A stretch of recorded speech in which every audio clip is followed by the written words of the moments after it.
Let me take you to the ground floor of the internet. This is what the internet looked like exactly 40 years ago. In 1977, the internet was just a couple of computers, a dozen of dots, if I may, loosely connected by some lines that can barely carry a couple of bits and bytes between them. Not that much. Today, you're watching this video on YouTube using the internet. In the most sacred part of your house, without a wire connected to the device that you're watching this video on the seat that most people should watch TED Talks on, in your toilet. Now, in order for us to go from where we are, which are these couple dots, to where we are today, a lot had to happen. People like Bill Gates and Tim Berners-Lee had to dream about what could the world be like? How could we change the world? And here we are, 40 years after. Now, the thing about great inventions and great paradigms like the internet is you actually don't know what it is the day it was made. You kind of have hindsight 40 years after, and you look at it and you go, oh, I see what that did. It did the following thing. And the question or the discussion we're going to have today is, if there was a paradigm sitting in front of us today, what can we do today to figure out what that paradigm is going to do 40 years from now, so that we could take advantage of it, so that we can be a part of what Bill Gates and others did to the internet? In order to do that, in order to get ahead, you have to ask what I like to call the big question. And the big question about any paradigm is, what is the one thing, what is the one gap that paradigm fills for everyone? Now, I said hindsight is easy. Hindsight's 20/20, but foresight, that's where it gets difficult. Let's take a look at hindsight. If we think about some of the large inventions in our life, the printing press, for example, in the 1400s, the printing press filled an interesting gap. It filled what I like to call the knowledge gap. At the time, knowledge only came to the anointed. Someone special would get a clay with the name of kings on it, and that's how knowledge came from the gods. The printing press was invented and completely closed the knowledge gap.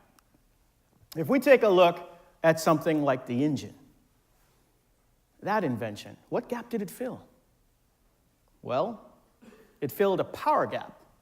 At the time, we wanted to manufacture, and all we had was manpower. Slavery, colonialism.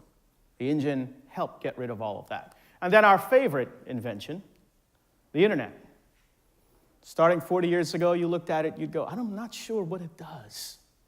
Today, I like to think of it as filling the distance gap. The world is a lot smaller than it was 40 years ago. Today, you can transact with just about anyone from just about any distance away. We're here to talk today about the next gap that exists.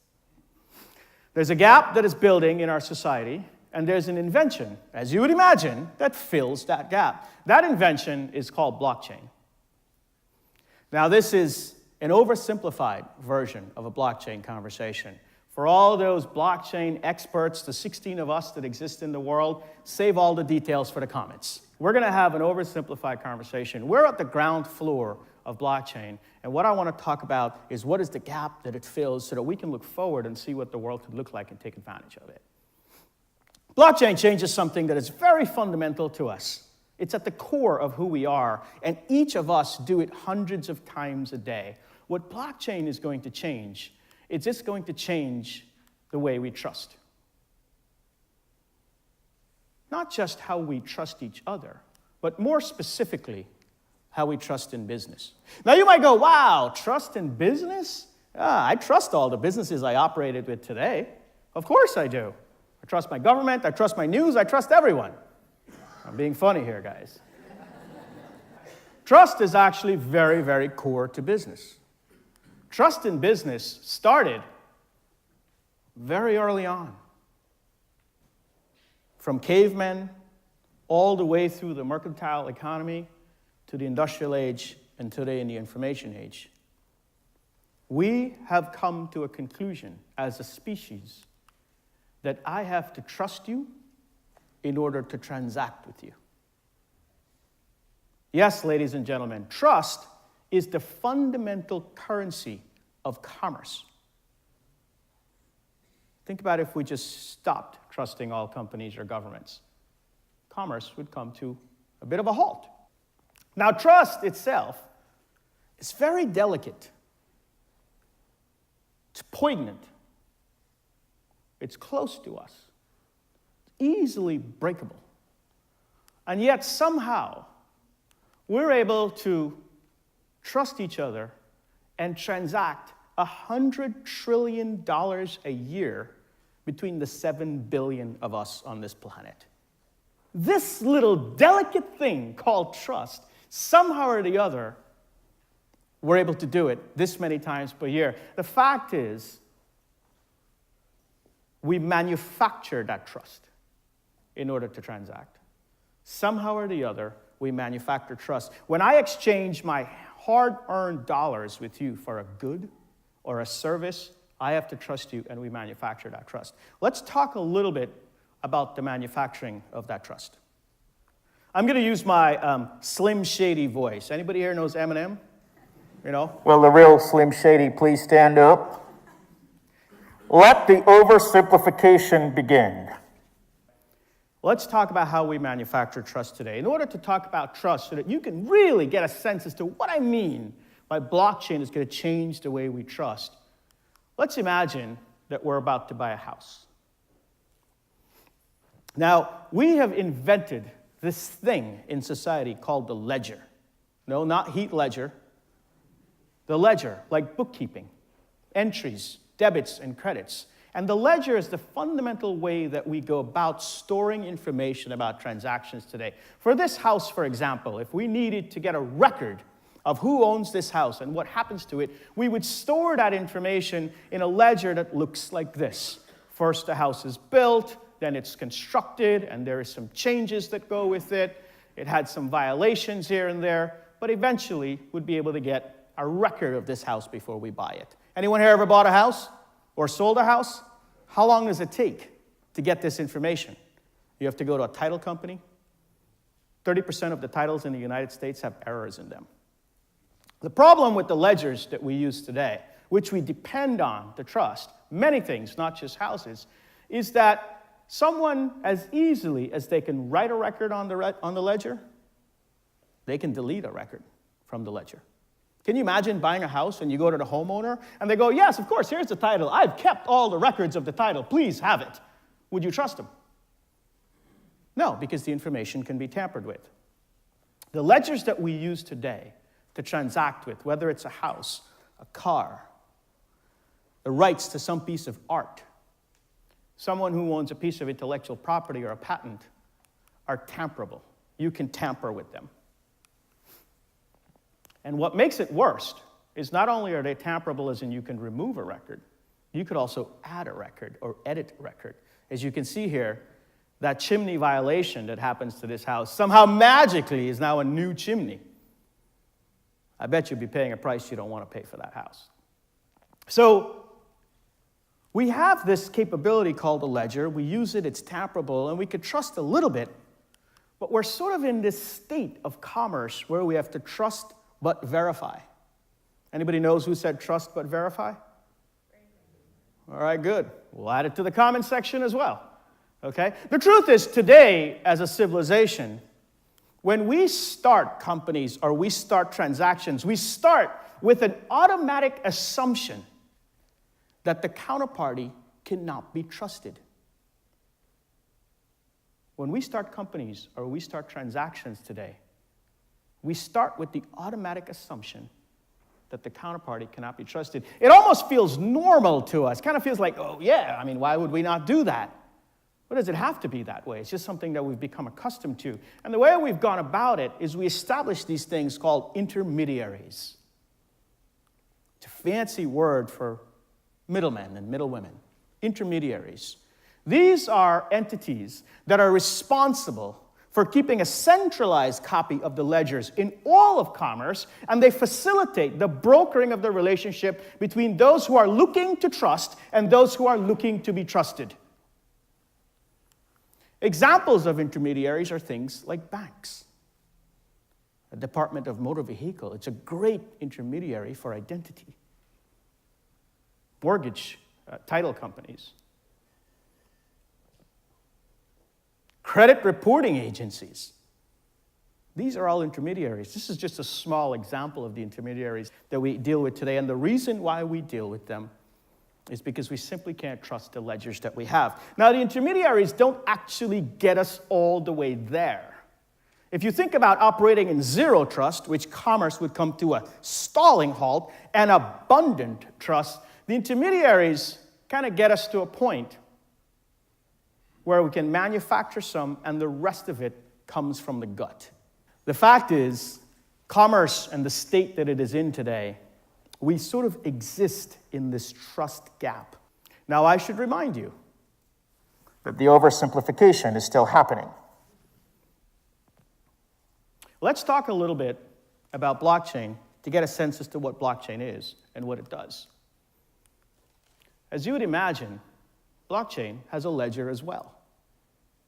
Now, the blockchain ledger is an epic upgrade on the ledger that we have today. There's a couple of things that are very, very interesting about it.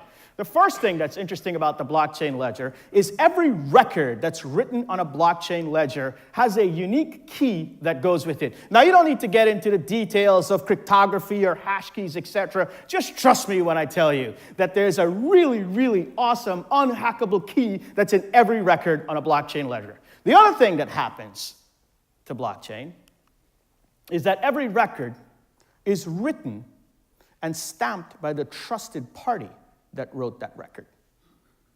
Aha! You can see how this is a little bit different from the crappy ledger we use today, isn't it? Here's the major invention. When the next record is written,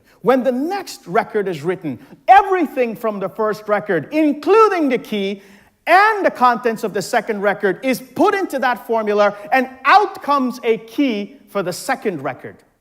You can see there's some dependency now. When the third record is written, the third record, the same thing happens. All of the contents of record number 1, including the key, and the contents of record number 2, including the key, goes into the formula, and out comes a key for the third record. You can see how the dependency from one record to another is different from what we do today. Now, again, we're in the oversimplification zone. There's going to be a lot of comments about cryptography and hash keys. Yes, all that is important, but this is the fundamental difference. And this happens on and on and on and on. Essentially, technology making sure that every single record, we can see who wrote the record, we can add a key to that record, and we can build dependencies between one record and another, essentially chaining all of the records together. Aha! Now you see where the word chain comes from in blockchain. And here's what happens. If someone that doesn't like that failed chimney inspection decides to remove that, very quickly with an algorithm, you can apply it and look at the information and recognize that it was tampered with. That is the difference between how we exist today as commerce and how we will exist tomorrow in the future. Essentially, we're in a world where we can start to take advantage of a ledger that is immutable. Meaning, yes, you can mess with it, but it's really easy to tell the ones that were tampered with as opposed to the ones that are not tampered with. Now, blockchains usually exist in what is called communities. What you find is that participants that operate in an industry will all operate on the same chain so that each participant in that industry has a copy of the information so they can write to the ledger with each other. Now, this helps the sharing, this helps the transaction throughput, etc. You could call this the real estate chain, if I may. We're still talking about that house that we're buying. Obviously, there's going to be healthcare chain, there's going to be financial services chains, there'll be all industry chains, and eventually we'll see a chain of chains. Now, if someone happens to interfere with one of those ledgers, let's say something happens, a consensus algorithm runs, looks at all the rest of ledgers and says, hey, you're the one that's out. And it gets replaced by a copy of those that still has the good information. New blocks of transactions appear. They get written on top of the collection of ledger. New blocks of transactions appear. They get written on top of it. And eventually, we get into a situation where what you're looking at is what is called a distributed immutable ledger. I want to pause and make sure we take inventory. We talked about inventions, large paradigms, trust, a trust gap, how we bridge that trust gap today with ledgers that we can tamper with, and now we're looking at a completely different ledger, one that is immutable, shared across organizations that operate on a specific chain, and now distributed. If you look on the left side of this chart, you see a state of commerce that uses ledgers that are tamperable, requiring intermediaries that own a centralized copy of it, that broker the relationship between those who are looking for trust and those who are looking to be trusted. And as a result, we live in this trust gap. On the right-hand side of this is a different view of commerce, a view of commerce where information can be trusted and available in real time. Now, I want you to think about this house that we were buying. Can you imagine if the information about the ownership rights of this house was written on a blockchain? How much time would that take out of the process to get the title information right? How much friction would it take out? And how much fraud would it take out? Much less the cost. This is the power of blockchain. Now, we saw that in the large paradigms that we looked at, we saw things like the printing press destroy those organizations that were only anointed with knowledge. We saw the combustion engine destroy things like colonialism and slavery. We saw the internet come in and destroy brick and mortar companies. What we're looking at today is a new invention called blockchain that changes the way we trust. And I believe trust companies are going to destroy, at a minimum, these intermediaries. We will simply trust in a different way. The human experience is going to change as fundamentally as it changed from the printing press, from the combustion engine, and from the creation of the internet. I'll use my Slim Shady voice again. This is the official end of the simplification. So where do we go from here? The reason why blockchain is so interesting to me, and why is it that I continue to study it and participate in it, is that that trust gap that we talked about is actually increasing. We are transacting with more things in more ways than we ever have. If you look at this concept of sort of zero trust and abundant trust, you can see that that need to trust is actually stretching out to the right. Today, you not only transact with human beings, you transact with machines. You transact with smart devices. And all of these things, we need to start to figure out how to trust them properly. Now, blockchain changes two other things that I'm particularly interested in. One is in the area of identity. And when I think about identity, I'm not just thinking about McLovin from Superbad. I'm not just thinking about this 24-year-old organ donor from Hawaii. I'm talking about the 12 million cases in the United States where there's identity fraud. That is the first area where the trust gap is expanding. The other area that I'm talking about is all the new devices that are coming online that we also have to trust, not just human beings. I think the last prediction that I saw was that by 2020, we will have 7 times more smart devices than we have human beings in the world. That's about 50 billion smart devices in 2020 that we will transact with, that we will have to trust. And this is what I mean by the trust gap is expanding. The other area where the trust gap is expanding is in reputation.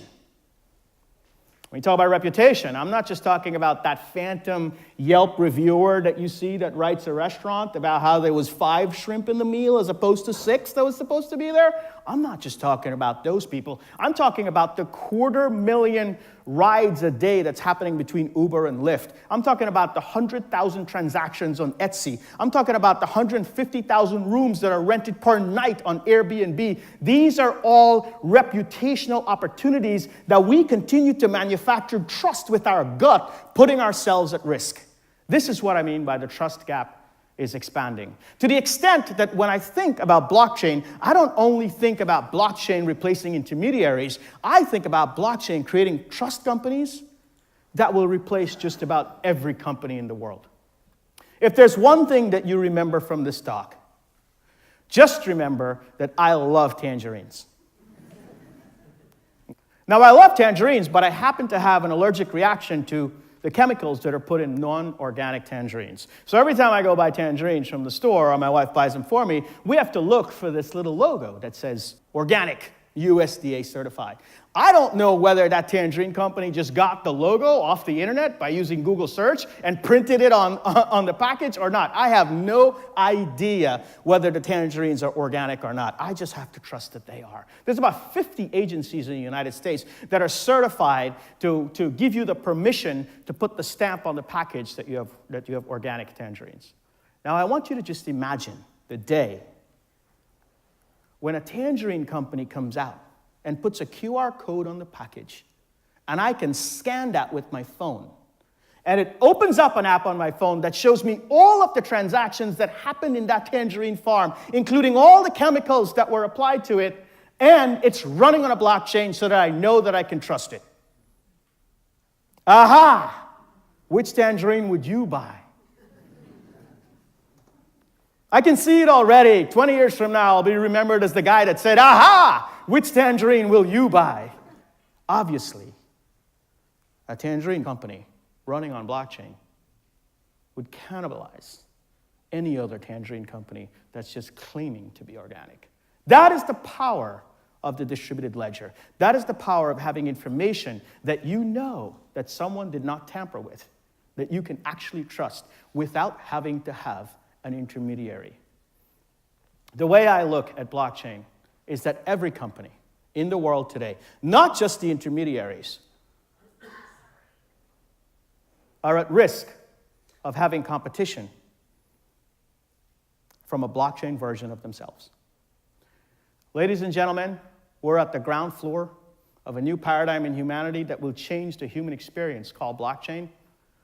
The thing that is going to change is trust.